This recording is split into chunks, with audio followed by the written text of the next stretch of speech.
pourquoi Rabah Madjer a été sifflé en Algérie. L'icône algérienne Rabah Madjer a eu droit à des sifflets assourdissants de la part du public d'Alger mardi soir. Rabah Madjer est une légende du football algérien. Du moins, c'est ce que l'on pensait. Car il était difficile de le deviner mardi soir en assistant à la rencontre de la CHAN entre l'Algérie et l'Éthiopie, 1-0. L'homme à la talonnade a été vilipendé par son propre public. Madjer conspué par tout un stade. Tandis que Djamel Belmadi, l'actuel sélectionneur national, a été acclamé de toutes parts, Madjer, lui, a été copieusement sifflé. Dès lors que son visage est apparu sur l'écran géant de l'enceinte algéroise de Baraki, l'ancienne vedette des Fennecs a été violemment conspuée par 35 000 spectateurs. Madjer s'est très vite rendu compte que les sifflets lui étaient destinés. Il est apparu particulièrement peiné par cet accueil. Les images TV le montrent tout près de verser une larme face à cet acharnement. Ce traitement réservé à l'icône algérienne a fait beaucoup réagir sur les réseaux sociaux. La plupart des observateurs mais aussi de simples suiveurs de football ont été scandalisés par cette scène.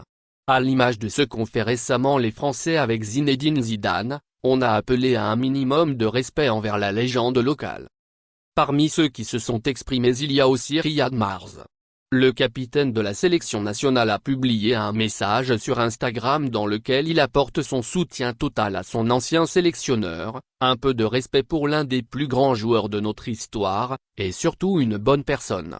Islam Slimani, un autre international algérien, a aussi tenu à exprimer son appui à Madjer. Madjer, une ancienne gloire à la cote déclinante. Avec l'Akhdar Belloumi, Madjer fait partie des plus grands footballeurs algériens du XXe siècle. Il a été parmi les héros de la victoire historique contre la RFA en 1982 en Espagne, 2-1. Il est aussi détenteur d'un ballon d'or africain.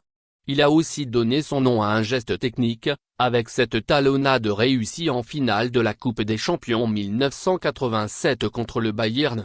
Il était alors devenu le premier Africain à soulever le plus beau des trophées européens. Si sa cote a quelque peu baissé auprès des Algériens dernièrement, c'est en partie à cause des mandats ratés comme sélectionneur.